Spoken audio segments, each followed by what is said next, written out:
Karena waktunya sudah habis, ini sudah disetting. Ini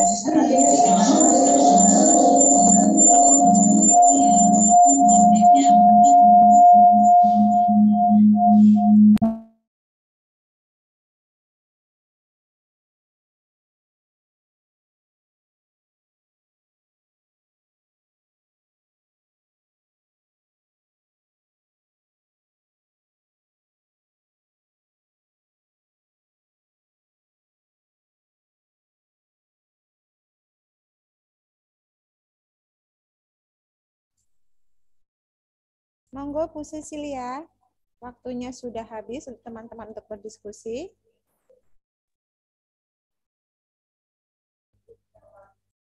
Teman-teman sudah kembali semua? Ampun Ibu. Siap, terima kasih. Saya lihat tadi beberapa kelompok cukup seru diskusinya, tapi mungkin beberapa kelompok masih bingung ya kalau di breakout room tuh mau ngapain gitu. Nah, mari teman-teman silahkan Bunda Nona dipilih 3 kelompok untuk menyampaikan hasil diskusinya. Ya. Yang tadi belum. Oke.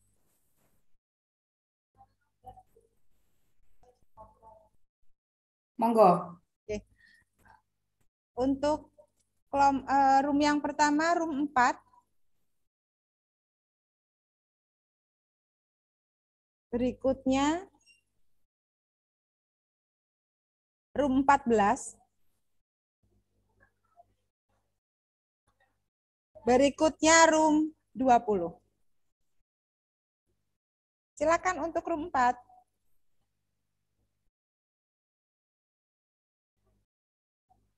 Ya, untuk room 4 akan diwakilkan oleh Bu Isti.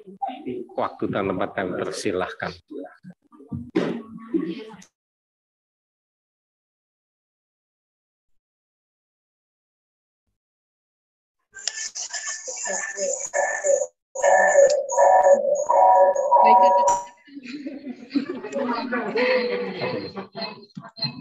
Di sini saya mewakili dari room 4 akan menyampaikan hasil diskusi kami. Dari soalnya yaitu apakah kegiatan tadi yang ada dalam video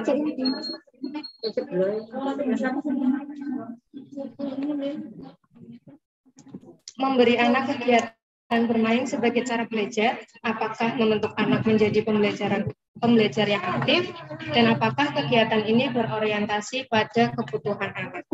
Jawaban dari kami, ya, kegiatan anak yang terdapat dalam video sudah memberi anak kegiatan belajar melalui bermain, karena anak diberi kebebasan dalam bermain, di mana guru berperan sebagai fasilitator untuk anak. Di dalam video juga diperlihatkan anak menjadi pembelajar yang aktif. Anak terjun langsung untuk menentukan pilihan, mengemukakan pendapat, memecahkan masalah dengan melakukan langsung kegiatan tersebut.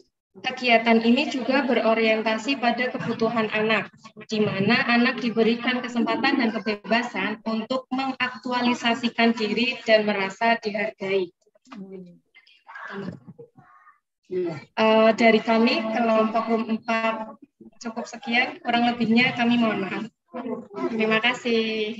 Baik, terima kasih Bun. Please next kelompok lagi yang lain. Selanjutnya room 14, silakan.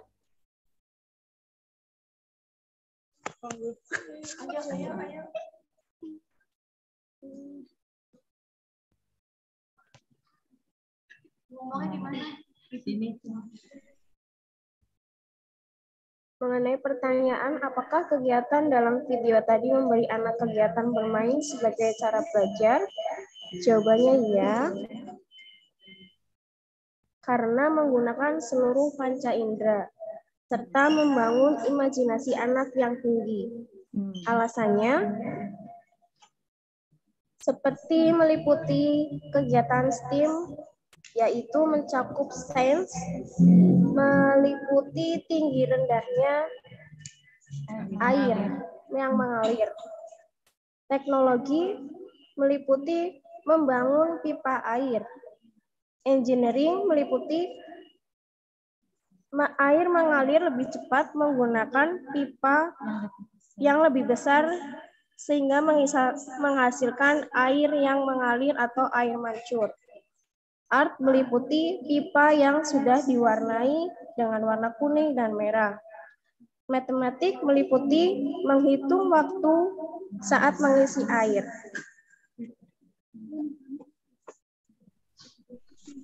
Oke, Bun, terima kasih. Luar biasa. Silakan kelompok yang terakhir. Room 20. Kelompok 20. Silakan.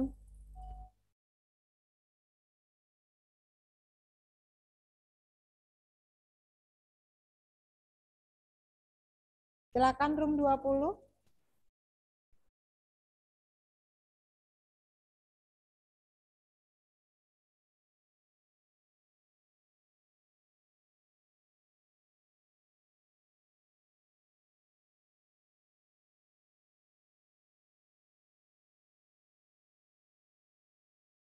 Halo, adakah room 20?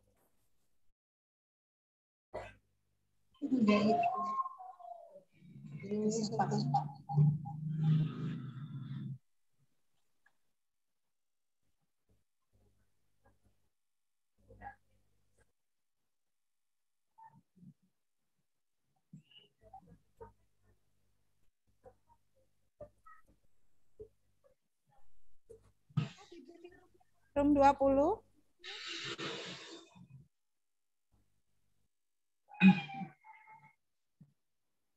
Bunda Nona, room 10 juga sudah siap kalau Bunda Nona mengizinkan.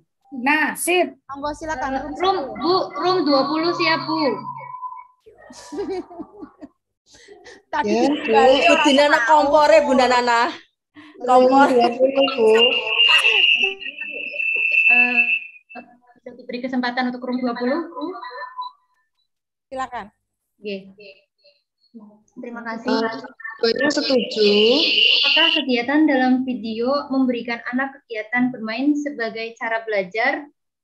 Jawaban kami ya, berdasarkan diskusi. Lalu membentuk anak menjadi pembelajar yang aktif? Ya. Berorientasi pada perkembangan dan kebutuhan anak? Ya. Alasannya, karena dalam video yang ada, anak melakukan aktivitas berupa membuat kolam dengan barang-barang yang disediakan dan ditunjang dengan adanya guru sebagai fasilitator yang menggunakan kalimat tanya sederhana sehingga mendorong anak aktif mengemukakan pendapatnya. Dan dalam video anak belajar sesuatu yang baru, yaitu membuat proyek membangun kolam beserta aliran airnya. Gitu, Bu. Terima kasih. Kasih room 20. Nice. Bunda siapa? Bunda Desi. Nggak usah di spotlight karena saya pengen lihat teman-teman tuh. Kalau seperti ini saya nggak bisa ngelihat teman-teman yang banyak. Nah, ini saya bisa ngelihat lebih banyak wajah, bisa manggil namanya. Kalau di spotlight aku merasa sendirian. Terima kasih untuk kelompok yang sudah presentasi. Saya akan memberikan hati saya, my big love for you.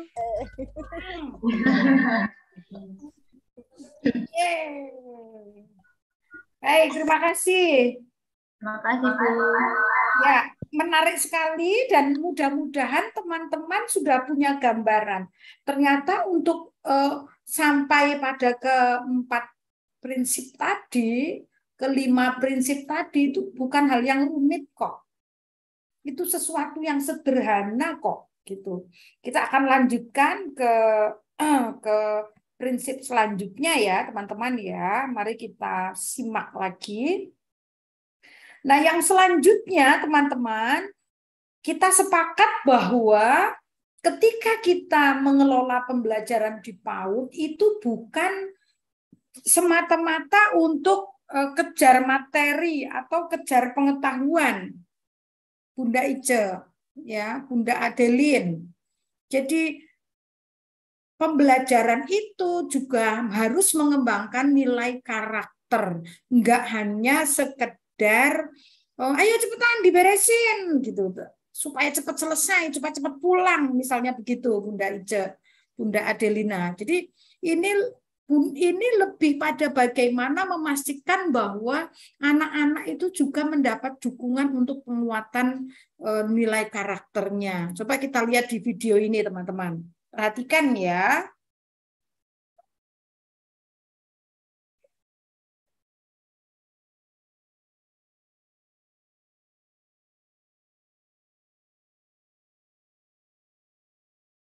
Sebentar, teman-teman.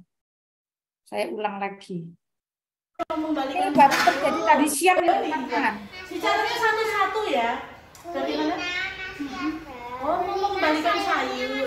Oke, mau mengembalikan sayur. Purina. Nasinya masih ada. Oh, nasinya masih ada. Tolong dicuci kan. Oh iya, terima kasih kakak. Oh iya, terima kasih kakak Devan. Ini Pakunya sisa satu, sebentar. Belum ada tempatnya, sebentar dulu.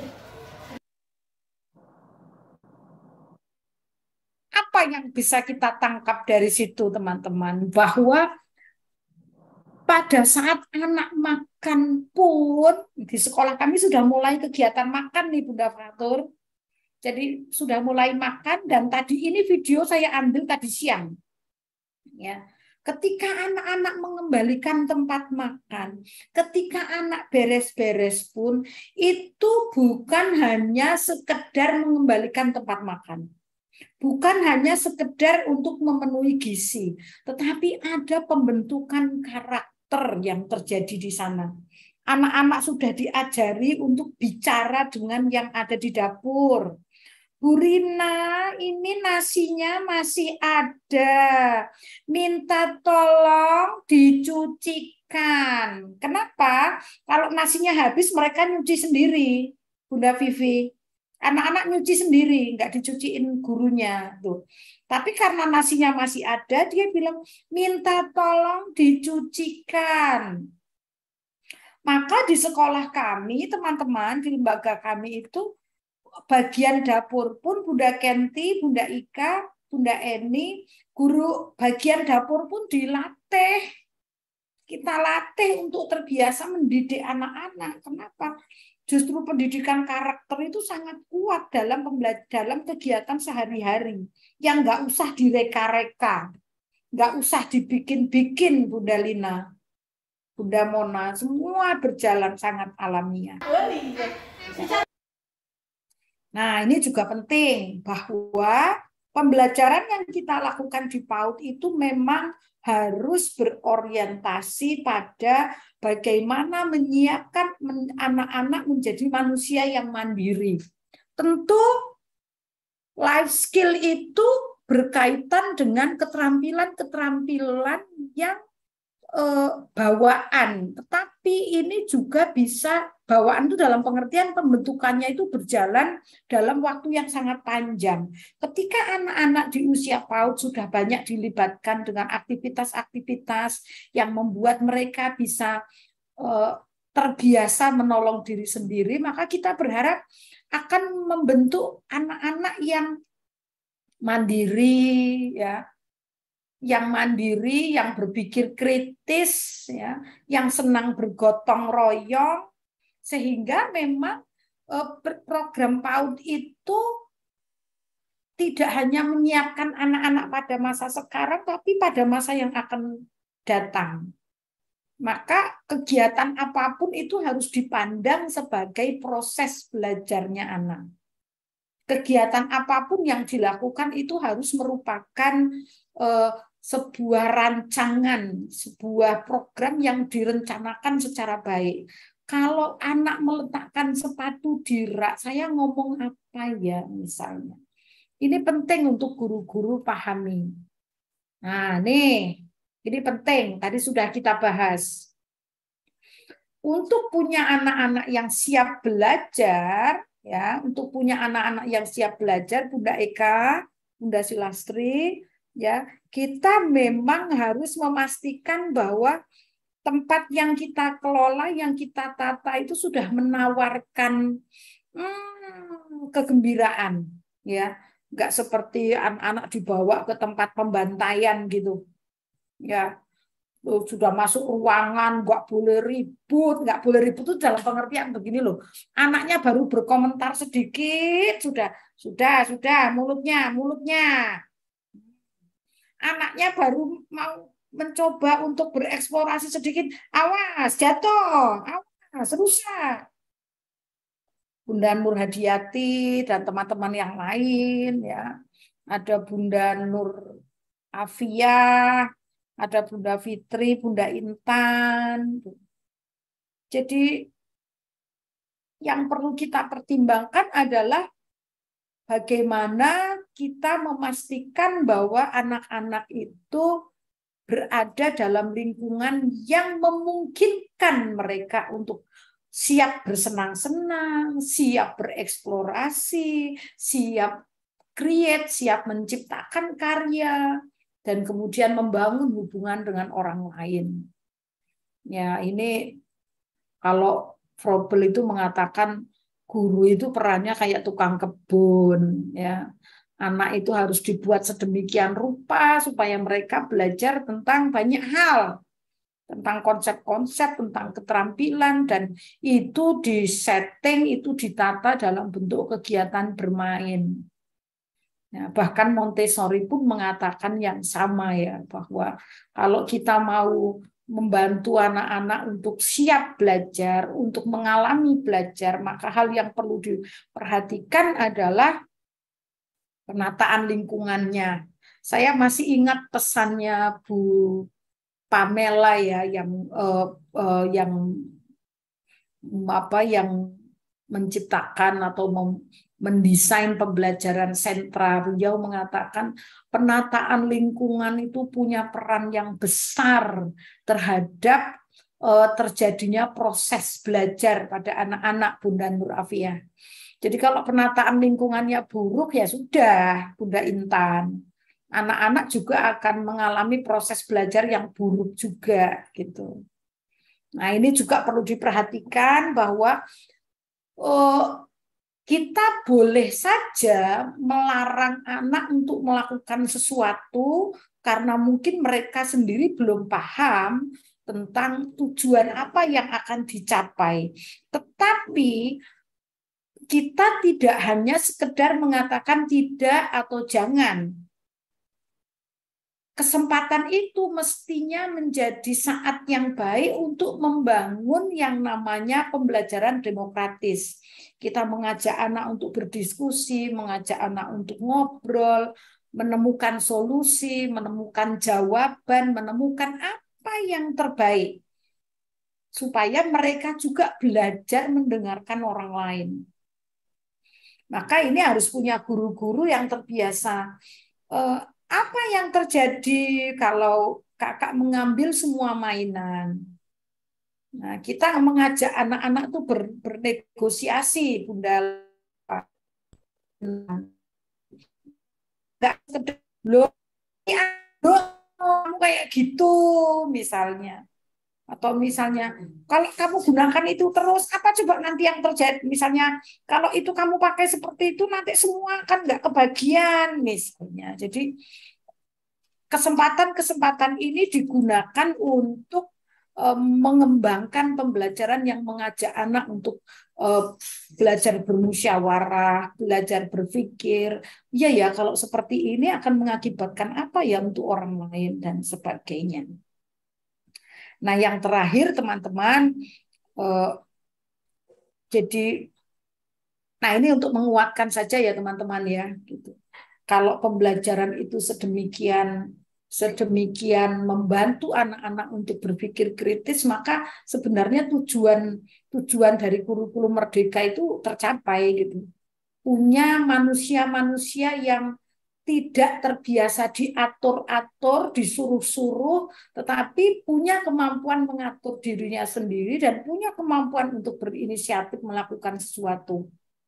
Nah, ini sebenarnya dimulai dari cara-cara guru melakukan pembelajaran. Nah, ini yang terakhir teman-teman. Yang terakhir itu berbicara tentang kemampuan guru untuk, maaf ya, saya bilang melek gitu. Banyak guru mengeluh, kami itu kurang APE, kami itu kurang buku, kami itu kekurangan. Jadi pembelajaran kalau di kurikulum Merdeka itu disebut sebagai yang kontekstual. Sesuatu yang paling bermakna. Ini coba lihat video ini teman-teman.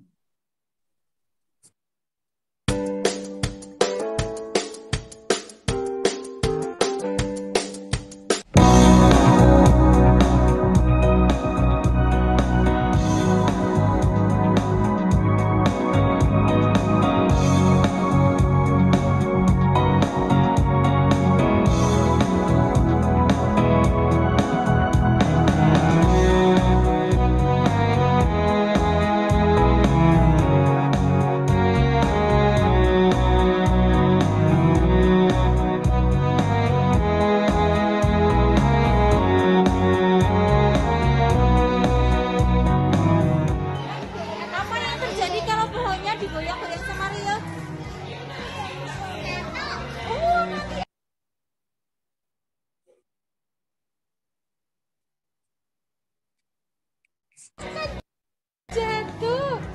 Bagaimana dengan goyangannya Rio tadi? Apakah pohonnya sudah jatuh?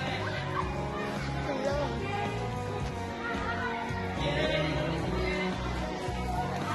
Oh, digergaji. Apakah di sini ada gergaji?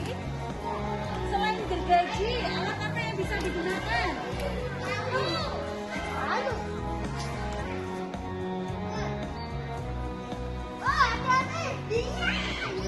Kenapa tidak bisa roboh, Ben?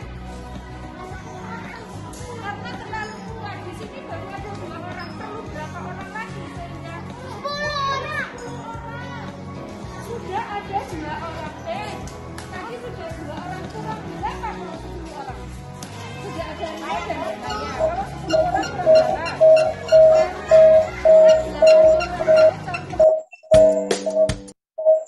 Jadi teman-teman, kita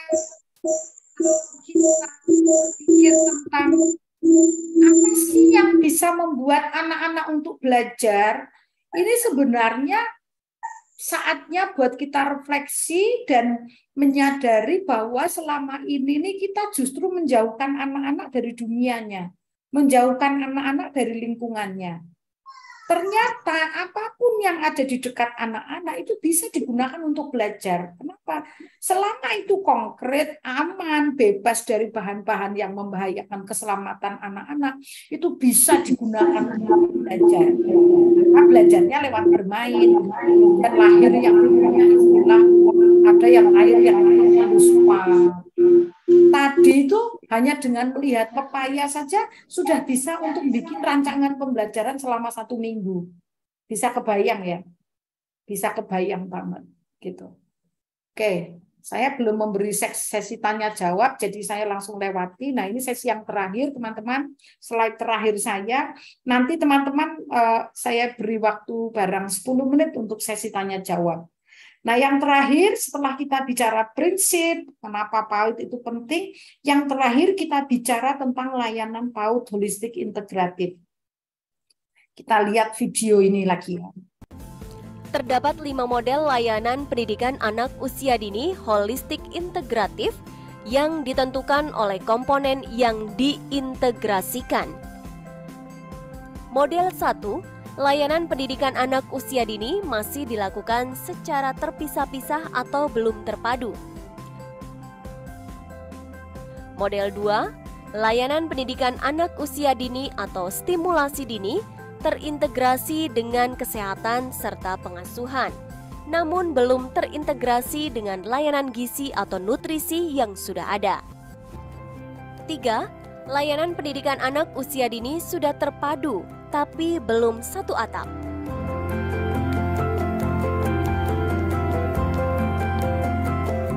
Model 4, layanan pendidikan anak usia dini atau stimulasi dini, kesehatan atau posyandu, dan gizi atau nutrisi terintegrasi dan berada dalam satu atap atau satu layanan, namun belum tersedia layanan pengasuhan atau parenting dan perlindungan atau proteksi.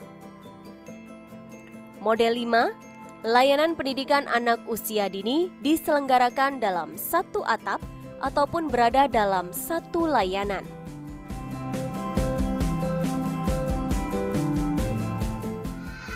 Model 5 adalah layanan yang disarankan. Layanan pendidikan anak usia dini pada model 5 didekatkan dengan anak tanpa harus dilakukan terpencar-pencar di berbagai tempat layanan yang mempersulit mobilitas atau gerakan anak. Beberapa kegiatan atau layanan dilaksanakan di lembaga pendidikan anak usia dini secara terintegrasi. Di antaranya, stimulasi dini,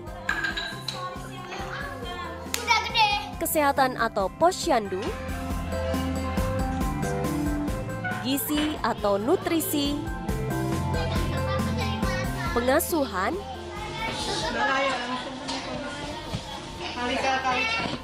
dan perlindungan anak.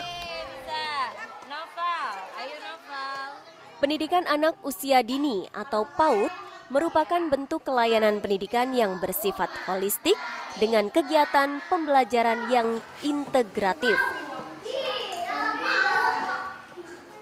Guru dan tenaga kependidikan pada layanan pendidikan anak usia dini merupakan kunci keberhasilan layanan PAUD bermutu dengan menerapkan 8 standar PAUD yang terdapat pada Permendikbud nomor 137 tahun 2004.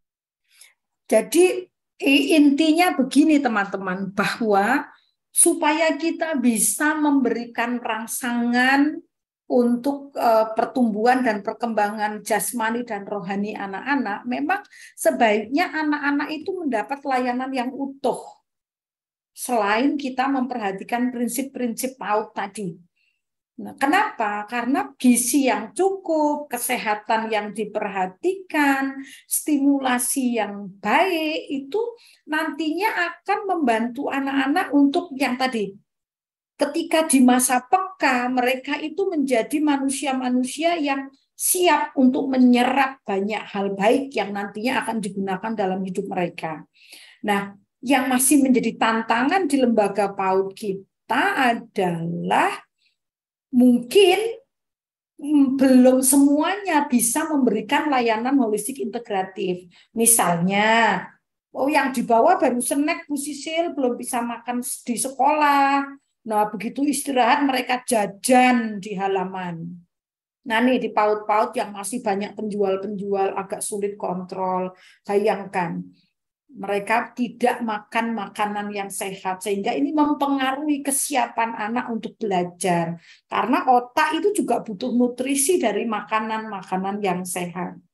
Nah, teman-teman, kira-kira begitu yang berkaitan dengan konsep dasar. Jadi, apa hal-hal yang prinsip tentang mengapa, bagaimana kita mengelola lembaga PAUD, mengelola anak usia dini. Dan besok pagi sampai di hari terakhir, teman-teman akan mendapat penguatan dalam rangka menuju ke PAUD yang berkualitas yang tadi sudah kita bedah bersama-sama.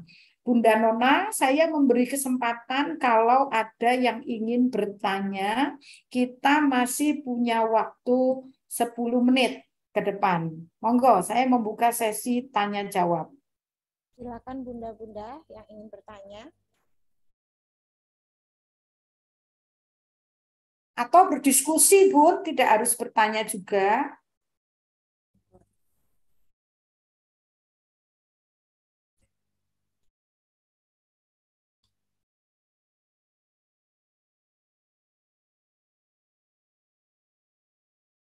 Teman-teman masih ada di room Zoom semua ya? Masih. Ada yang mau curhat? Silakan.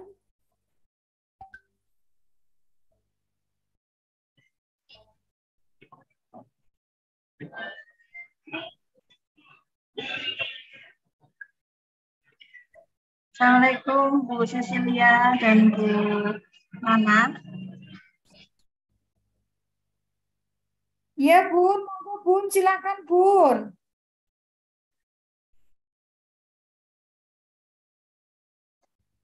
Suaranya belum masuk Bun, masih unmute itu. Di unmute Bun. Ini masih terlihat disilang ini. Nggih, matur nuwun. Ya, saya Ica Rahmawati dari Room 3 untuk kelompoknya adalah kelompok 5. Mentornya Ibu Korea Sari. Ya, jadi di sini memang pembelajaran tentang lost part ya yang tadi disampaikan oleh Ibu Cecilia itu sangat membuka wawasan bagi saya secara pribadi ya. Yang notabene pembelajarannya itu kami itu ya biasa-biasa aja gitu. Jadi ternyata bagus sekali gitu. Untuk mempraktekannya juga peralatan dan bahannya mudah yang ada di sekitar kita. Kemudian pengennya kita seperti itu ke arah situ. Akan tetapi pastinya banyak sekali yang harus dipersiapkan, diantaranya mungkin kayak pembuatan RPPH, terus kemudian kayak RPPM dan lain-lain. Itu mungkin modelnya berbeda dari yang kami buat setiap hari ya. Kemudian di samping itu untuk pelaporannya ke orang tua ya, kita juga penasaran nanti seperti apa untuk pelaporannya. Kalau misalnya ini bisa diteruskan sampai dengan akhir, insya Allah bareng-bareng, bismillah mudah-mudahan bisa menerapkan itu di lembaga kami. Akan tetapi harus semuanya dikasih ya Bu Cecilia. Jadi jangan sepotong-potong gitu. Jadi biar kami kalau mau berubah ya berubah karena ada modalnya gitu ya, ada ilmunya gitu. Jadi saya sendiri nanti dibantu teman-teman kebetulan guru-guru kami juga ikut di diklat sini ya. Jadi bisa nanti bareng-bareng untuk melakukan ini, mengadaptasi tentunya sesuai dengan kebutuhan atau kesesuaian dengan kesiapan dari lembaga kami. Terima kasih Bu Cecilia dan Bu Nona. Itu saja sih. Kami berharap agar kalau mau ngasih satu contoh yang baik, keseluruhan juga harus dikasihkan biar kaminya punya modal yang kuat gitu untuk berubah. Matur nuwun. Terima kasih. Assalamualaikum. Waalaikumsalam. Nah, berarti saya berhasil Bunda Nona. Saya hari ini berhasil ngompor-ngompori. Supaya besok sampai selesai nggak ada yang kabur, nggak ada yang ada di Zoom tapi badannya di pasar, atau ada fotonya di Zoom tapi lagi nyuci. Kenapa? Hari pertama sampai hari terakhir adalah saatnya para narasumber ngasihkan semuanya. Pol-polan. Gaspol kabeh nyoh pakai wah. Apa sih yang enggak buat kamu gitu ya Bu? Sampai di RPP-nya, penilaiannya, gimana luspatnya, syaratnya seperti apa, kabeh dikeke, terutama untuk Bunda Ice. Itu satu. Lalu yang kedua, jadi kalau belajar itu jangan setengah-setengah teman-teman. Ini kalau Anda bayar, ini pemanasan yang kedua Bunda Nona yo. Nek pelatihan kie bayar, kie regane ana nek 500-600 ya. Serius. Yang benek gratis ora gelem tekan Tegal atau kayak ngono. Numpak sepur bae muter-muter. Nek gawa mobil wae dadak lewat Semarang numpak tol. Ora cukup ongkos 500 PP, serius. Nyong ora gelem mangkat. Nyong nek kon ngajar ning ngendi kowe nah jenenge lah. Apa kowe jenenge? Nyong nek kon ngajar nang Tegal mikire ping 10. Tapi kali ini yang dihadirkan narasumber-narasumber luar biasa. Jadi Bunda Ice, alhamdulillah kompor saya berhasil. Bu Sisil itu gimana sih? Cuma ngasih contoh, sak cumit, sak ndulit, selesai. Sak ndulit, selesai. Memang tugas saya ndulit-ndulit. Perkembangan cuma sak ndulit, besok berndulit-ndulit. Kok luspat cuma sak ndulit, besoknya lagi berndulit-ndulit. Jadi tolong yang nomor 2, mumpung kie gratis ya, tolong sinau sing tenan lah. Aja karo nyambi-nyambi. Nek kana sing bingung ya takon, aja meneng bae. Nek bisa ya, kiye nek ana Zoom nang sekolahan, Zoom kuwi kan Zoom sing nggo entuk sertifikat. Kancane sing ora melu kon jagong kena. Kiye lagi asesmen, ngene kabeh melu kabeh lah. Gratis. Ya, jadi tolong pastikan Bunda Ice dan teman-teman yang ada di room ini semangat, tolong nanti hari ini besok semangatnya dinaikkan terus. Oke Bunda Ice, semut. Terima kasih. Siapa lagi? Di room chat ada ini Bunda Sisil. Bu Sisil, bagaimana caranya untuk menegur guru yang selalu mengajar dan menginginkan hasil yang sempurna? Bagaimana caranya untuk menegur? Menegur itu bisa jadi orangnya tersinggung, tapi juga nggak berubah. Maka saran saya, ketika kita menginginkan orang lain melakukan yang baik, 1, pastikan kita sudah lakukan yang baik. Jangan ngajak serombongan berubah. Nggak akan ada yang, kalau nggak ada yang mulai, nggak akan terjadi. Yang kedua, biasakan untuk diskusi. Karena diskusi itu membantu kita untuk tahu kedalaman temanku itu sampai di mana. Contoh misalnya ya, kalau di sekolah kami itu seminggu sekali itu guru mesti diskusi, Bunda Nona. Bunda Nur Afia. Jadi kami itu seminggu sekali pasti ada diskusi. Pasti. Ketika diskusi itu kita ngomongin apapun yang terjadi di situ. Kalau perlu belajar ya belajar lagi bersama-sama. Kayak misalnya ini guru-guru saya nih, besok siang minta pelatihan, ya sudah saya kasih pelatihan. Karena mereka merasa masih ada kurang di bagian tertentu misalnya. Jadi perbanyak diskusi-diskusi. Kemudian ciptakan kayak ini loh Bun, semacam kebiasaan, misal setiap hari membaca buku 1 lembar, setelah itu didiskusikan. Maka guru-guru yang males-males ini bisa kita seret. Nah, nek wis karo segala macam cara ora bisa ya wis ditinggal lunga bae. Karena berubah lu ngabae kan aja neng kene ngarai ora semangat gitu. Jadi kalau mau maju ya bersama-sama, nek ora gelem ya wis gitu. Kenapa? Ini yang jadi guru kan bukan anak kecil lagi. Yang jadi guru itu orang dewasa yang bisa membuat pilihan. Jadi yang terakhir nih, kalau Anda adalah pimpinannya, pimpinan boleh menegakkan aturan. Tapi kalau Anda mengingatkan pimpinannya merasa it's okay, why, Mas? It's okay, why? Ya Anda nggak bisa bikin perubahan. Jadi maka leadership-nya itu harus bagus. Kalau kepemimpinannya bagus, insya Allah mudah-mudahan semuanya akan berjalan baik. Oke? Satu lagi pertanyaan. Silakan teman-teman. Ya, mendadak ngantuknya hilang. Ya iya, besar rampung gitu. Nek kurung rampung yang ngantuk kayak gue.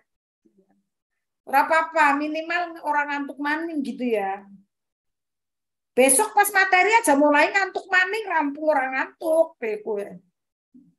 Masih ada pertanyaan? Akan masih ada satu kesempatan lagi. Satu aja. Kita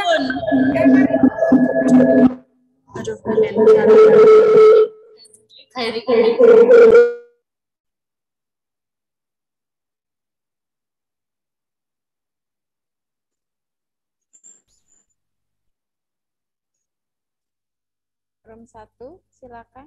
Halo.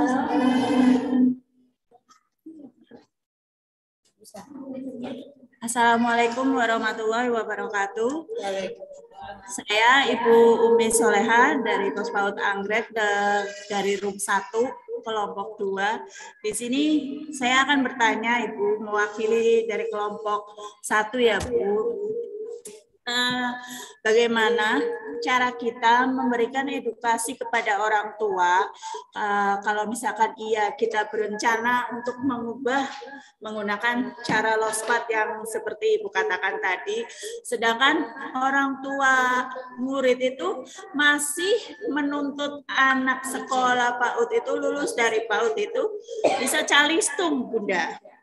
Nah, bagaimana caranya kita mengedukasi ke orang tua, karena orang tua masih berpikirnya seperti itu. Dan apabila kita menerapkan lospat di PAUD kami, nanti orang tua berpikirnya, lah sekolah di PAUD itu dolanan tok, orang bisa baca tulis, ngomong mlebu SD kepimen, sedangkan di SD dituntut sudah harus bisa baca tulis. Nah, seperti itu aja Bunda. Terima kasih. Assalamualaikum warahmatullahi wabarakatuh. Belum bangun, tadi Juna berangkat sama siapa? Oh, sama Papa. Ulangi lagi ya, supaya kita lebih semangat. Selamat pagi teman-teman. Selamat pagi, bagaimana kabar teman-teman pagi hari ini?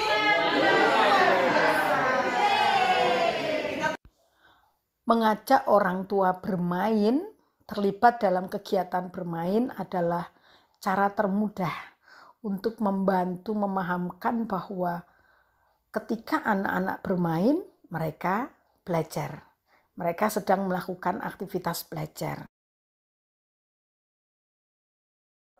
Semoga menjawab ya Bun, videonya ya Bun. Semoga menjawab ya. Saya masukkan di link di chat room. Teman-teman, nanti silahkan di-download sendiri. Ini saya masukkan di chat room. Jadi kalau mau mengajak orang tua paham apa itu bermain, diajak bermain. Jangan dikasih seminar tentang bermain. Mereka tambah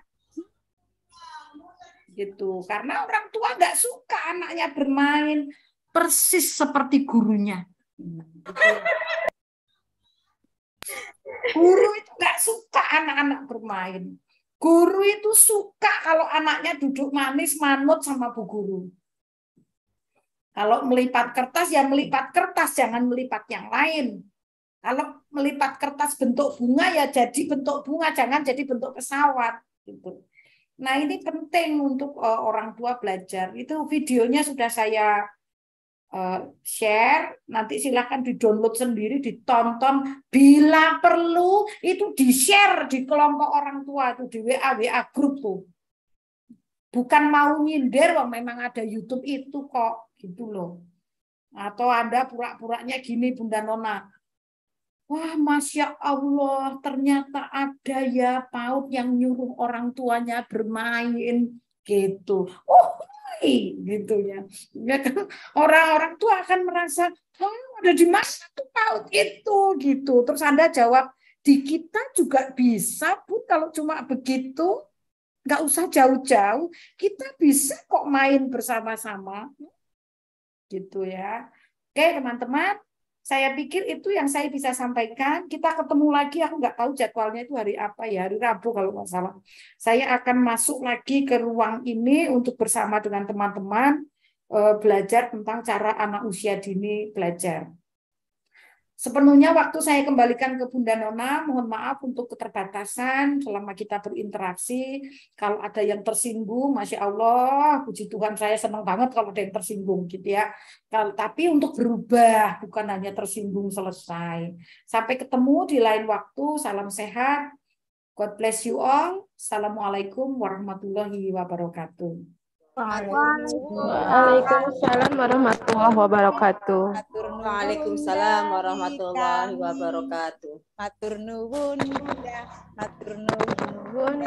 Matur nuwun kami ucapkan. Salam. Terimalah amal kami yang iman bersama-sama. Kami yang ingin maju bersama. Terima kasih Bunda Sisilia. Barakallah. Baik teman-teman, dengan berakhirnya materi dari Bunda Sisilia hari ini, maka berakhir pula kajian kita di hari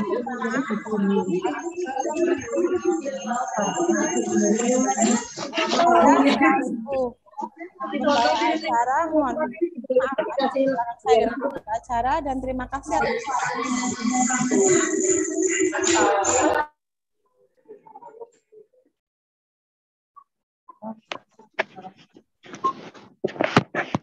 izin live di Batu